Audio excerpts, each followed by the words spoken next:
You're listening to the Happiest Lives Podcast with Jill Lillard, episode 150. Welcome to the Happiest Lives Podcast, where you'll learn to think better, feel better, and become the woman God says you already are. Here's your host, Jill Lillard. Welcome back to the Happiest Lives Podcast. I want to start with something many parents discover, but don't always expect. The relationship that worked with your kids when they were younger eventually stops working the same way.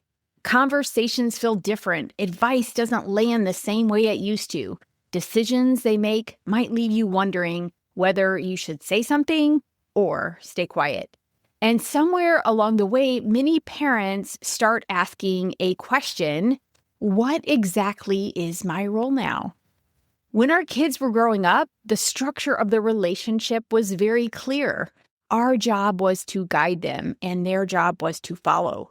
But adult childhood changes that structure. And if we don't adjust how we relate to our kids as they grow up, the relationship will become very tense. That's what we've been talking about in this series, Letting Your Adult Children Grow Up. In the first episode, several moms from the VIP group joined the podcast and talked about their experiences raising adult children and the different stages of letting go. Then last week, we discussed expectations, the expectations parents often carry into the season, and how underneath many of those expectations, there can be grief. Grief over changing roles, grief over the life we imagined, grief over realizing our children's lives may not look exactly the way we pictured. And today we're going to talk about something that sits right in the middle of this transition, the shift from parent to child to adult to adult. Before we talk about that, I want to share something that really helped me personally navigate this stage. So my son, Sawyer, who married his wife, Olivia, a few years ago, recently moved with her to Louisville, Kentucky, where they both found jobs and started building their life there together. And as we're helping them move and get settled, it stirred a lot of memories for me. It reminded me of different moments in my own life when I was the one leaving home and starting something new. The first time was when I went off to college. That was really my first big step into adulthood. I remember my parents helping me launch into that season, supporting me, visiting me, staying connected, but also giving me space to figure things out. Then about 10 years later came another big step. Rich and I got married. We moved to Chicago early in our marriage, and that was a completely different stage of life. Now we're learning how to be husband and wife, how to run a household together, how to make decisions for our own family. And during those years, our parents were incredibly supportive. They came to visit. We loved going home to see them, but they also trusted us. They didn't try to run our lives from a distance. They let us build our own life together. Looking back, I can see that those years was when my relationship with my parents slowly began shifting from parent to child to adult. Over time, they didn't just feel like authority figures in my life anymore. They became people Rich and I genuinely enjoy being around. They became friends. So when Sawyer and Olivia got married and moved away, I tried to look at it through that same lens. What really helped me in that moment is realizing that my expectations for this season were shaped from what I had experienced with my own mom and dad. I expected that one day my children would grow up, leave home, become adults, make their own decisions, and build a life that wouldn't look exactly like ours. That's what adults do. So in my mind, I already had a picture of what my role would be. The role Rich and I would take on in this stage of life would be to support them, to encourage them, to trust them to build their own life. There is definitely grief in letting certain things go, but there's a lot of joy in it. There's something really meaningful about watching your children step into their own life and thinking, that was once us. We did that too. And now I get to do for them what my parents did for us. And when I look back on my own life, I can see that my relationship with my parents didn't change in one huge swoop. It happened gradually. There was a time when I was clearly their child. Then there was a season where we were both kind of figuring it out. And eventually our relationship settled into something new. Two adults relating to each other with respect and affection. And that's really what I want to talk about today, because most parent-adult-child relationships move through 3 stages. First, there's parent-to-child. Then there's what I call the figuring it out stage, what researchers sometimes refer to as emerging adulthood. And eventually, the relationship becomes adult to adult. So let's start with the first stage. This is the one most of us are very familiar with. It's the parent-to-child relationship. When children are young, the structure of the relationship is clear and everyone understands the roles. Parents carry the authority and the responsibility. We make the decisions, we set the boundaries, and we guide the direction of the household. Our children are learning how life works within that structure. In that stage, parents spend a lot of time directing. We correct behavior. We step in when something isn't going well, and we help our children understand how to navigate the world. If a child makes a poor decision, the parent adjusts the situation. That structure provides safety and guidance while children are still developing the maturity and judgment they will eventually need as adults. Most of us spend nearly 2 decades in that role. We get used to it. We're the ones responsible for what happens. We're the ones who step in when something needs to change. And because we spend so many years functioning that way, it can be really easy to assume that that structure is going to continue. But something interesting about this stage is that many parents think of it as the normal relationship with their children. We get used to being the ones in charge. We get used to directing, correcting, stepping in. However, if you think about it, that structure is actually temporary by design. Most of our relationship with our children will be with them as adults, not as children. So the parent-child hierarchy only exists for a relatively short season of life. The whole purpose of it is to prepare a child to eventually function without it. In other words, if parenting goes well, the structure that once defined the relationship is supposed to fade. The goal isn't lifelong dependence. The goal is maturity. Another way I've heard this explained, which I think is really helpful, is that you don't actually have just one lifelong relationship with your child. Over the course of a lifetime, you have several different relationships with the same person. There's the relationship you have with them when they're little. There's the relationship you have with them as teenagers, and eventually there's the relationship you have with them as adults. Each stage has a different structure. What sometimes creates tension for families is when the relationship has moved into a new stage, but we're still relating to each other using the structure from the previous one. The parent-child structure works really well when someone is 8 or 12 years old. However, it doesn't work very well when they're 25. That's when the relationship begins to shift. The structure that once felt clear starts to feel less defined. Parents may still feel responsible while the child is stepping into adulthood and learning to manage their own life. And that's where many families find themselves in what I like to call the figuring it out stage. This is the season when your child is no longer a child, but the relationship hasn't fully settled into an adult-to-adult rhythm yet. The roles are changing, but they aren't completely clear, and both sides are adjusting. Researchers sometimes refer to this season as emerging adulthood. Developmental psychologist Jeffrey Arnett used that phrase to describe the stage between adolescence and full adulthood when young adults are exploring work, relationships, identity, and direction while gradually taking on responsibility for their lives.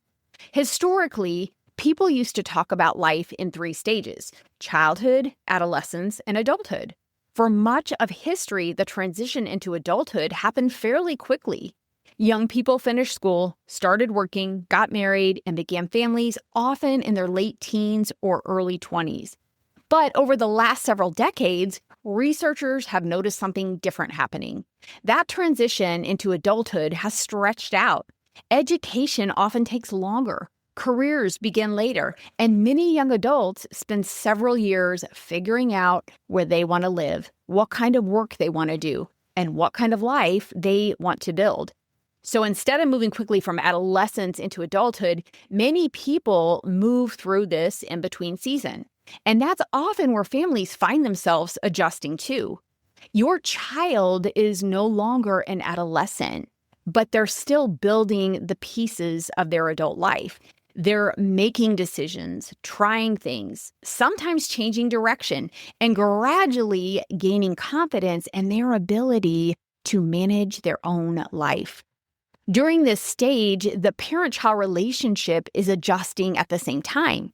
Parents often still feel some responsibility. After all, they spent years guiding and protecting their child. It can be difficult to suddenly stop feeling responsible for the outcomes of their decisions.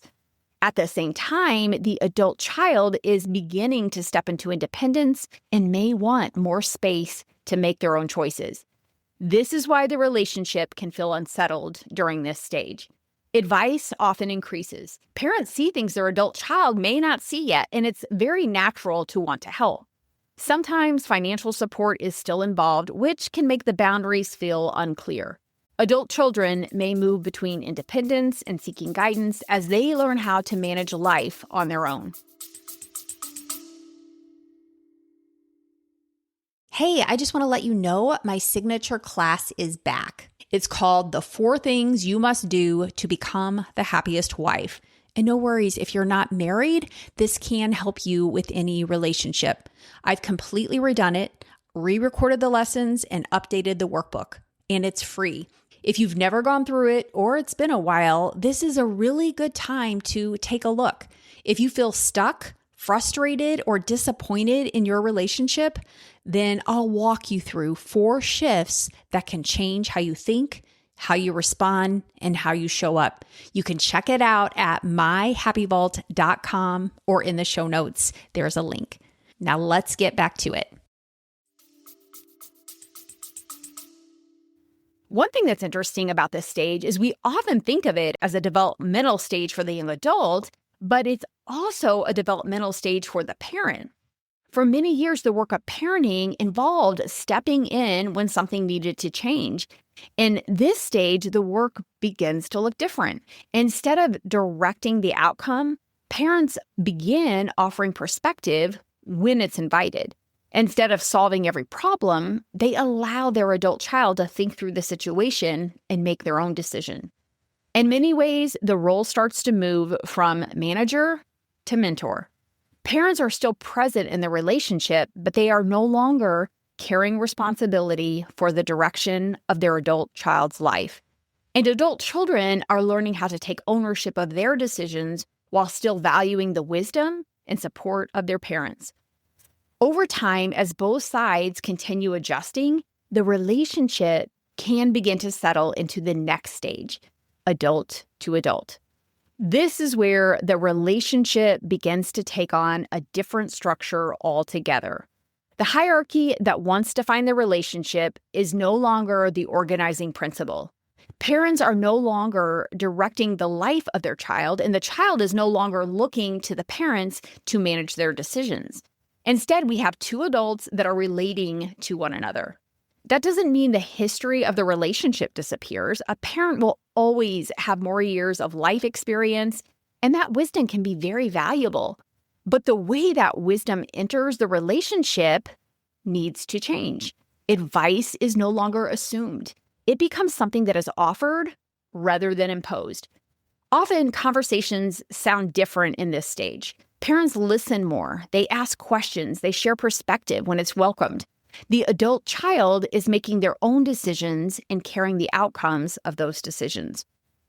One of the adjustments for parents in this stage is accepting that they no longer have veto power. When children were young, parents could override decisions that might harm them. When those children became adults, that authority disappears. Even when a parent strongly disagrees with the decision, the choice ultimately belongs to the adult child. Now, that shift can feel uncomfortable at first, but it's part of what allows the relationship to mature. One unexpected thing about this stage is that many parents assume their influence will decrease once this authority is gone. However, the opposite happens. When adult children feel respected rather than managed, they often become more open to hearing their parents' perspective. Advice that is offered with humility tends to carry more weight than advice that was given with authority. Influence grows not through control, but through trust. Another change in this stage is that the relationship becomes more voluntary. Adult children choose when they visit, how often they call, and how involved they want to be in family traditions. Parents choose how they remain present in their adult child's life. Both sides are relating more by choice than by obligation. And over time, many parents find that the relationship begins to resemble friendship.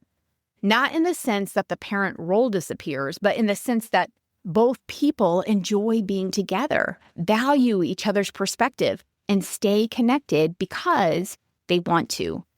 The relationship has changed shape. And what remains is something simple and meaningful.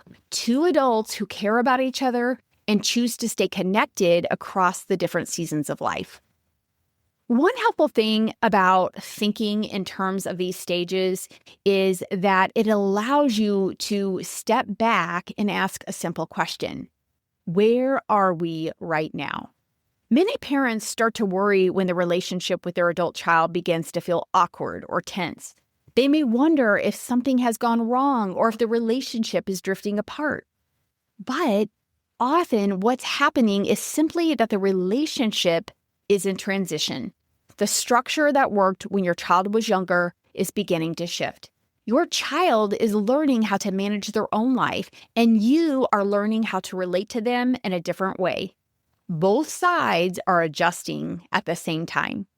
Sometimes just recognizing the stage can bring a lot of clarity. If your child is in that figuring it out season, it makes sense that things might feel unsettled. They're making decisions, trying things, learning through experience. And parents are learning how to stay connected without stepping back into the role of directing those decisions. One unexpected thing many parents notice in this season is that the tension they feel in the relationship isn't always a sign that something's wrong. Sometimes it's actually a sign that the relationship is growing. The old structure is loosening and a new one is slowly forming. That process can feel uncomfortable for a while because both people are learning how the relationship works now. Instead of assuming something is wrong, it can be helpful to ask what this stage is inviting from you as a parent. The work may not be guiding the outcome anymore. The work may be learning how to stay present in the relationship while allowing your child to grow into their own life. As parents move through this transition, a few simple shifts can help the relationship move toward that adult-to-adult rhythm. One helpful practice is asking before offering advice. Parents are used to stepping in with solutions, but adult children can experience that as being managed. A simple question like, "Do you want my input or do you just want me to listen?" gives them the choice. When advice becomes optional, adult children are often more open to hearing it. Another helpful shift is expressing trust. Even when you might see risks in a decision, letting your adult children know you trust them to figure things out communicates respect. Sometimes a sentence like, "I trust you to make the decision that's right for you," that can change the tone of a conversation. Parents can also practice allowing consequences to do their work. When children were young, protecting them from consequences was part of the role. But adulthood is where people gain wisdom through experience. Allowing space for that process can be an important part of their growth. Another shift is moving from expectation to invitation. Instead of assuming adult children will attend every holiday or family event, parents can extend invitations and allow their adult child to decide what works for them. That simple change respects the reality that now they have their own household and responsibilities. And finally, one of the most meaningful things parents can do in this stage is stay interested in who the child is becoming. Ask questions, listen, stay curious about their life. One unexpected thing many parents discover is that when the pressure to direct and correct begins to ease, the relationship often becomes more enjoyable for both people. Conversations become more relaxed. Time together feels more natural, and the relationship begins to resemble friendship, not because the parent role disappears, but because both people are now choosing the relationship rather than simply living inside it. As you think about your own relationship with your adult children, it may help to remember that these stages don't always happen in a straight line. Families move back and forth at times. Some conversations may feel very adult to adult, and other moments may pull you right back into old patterns. That's part of learning a new way to relate. The important thing isn't getting it perfect. The important thing is recognizing that the relationship is changing and allowing that change to happen with thoughtfulness and respect. In many ways, this transition has always been part of God's design for families. In Genesis, we read that a man will leave his father and mother and be united with his wife. From the very beginning, the picture of adulthood involved leaving the family of origin and forming a new household. That leaving was never meant to break the relationship. It was meant to reshape it. The goal of parenting was never to keep our children dependent on us. The goal was always to raise people who could step into their own lives with confidence and responsibility. And when that happens, the relationship doesn't disappear. It simply takes on a new shape. Instead of directing their life, we get to watch it unfold. Instead of carrying responsibility for their decisions, we get to stay present as someone who loves them, supports them, and enjoys who they are becoming. In many ways, this stage becomes one of the most meaningful seasons of the relationship. What remains is something simple and strong. Two adults who care about each other and choose to stay together. Next week, we'll wrap up this series by talking about boundaries, letting go, and how the relationship can gradually begin to resemble friendship as your children grow into adulthood. So come back next week for the final episode in the series. I can't wait to talk with you then. Quick question. Have you grabbed your free mini course, The 4 Things You Must Do to Become the Happiest Wife? I'd love to give you 4 simple tips plus a free workbook to help you process your relationship and find greater satisfaction. Sign up today at myhappyvault.com and I'll show you how to change your marriage without the exhausting work of trying to control your husband. And if you enjoyed today's episode, don't forget to subscribe, leave a review, and share it with a friend who needs encouragement. See you next time.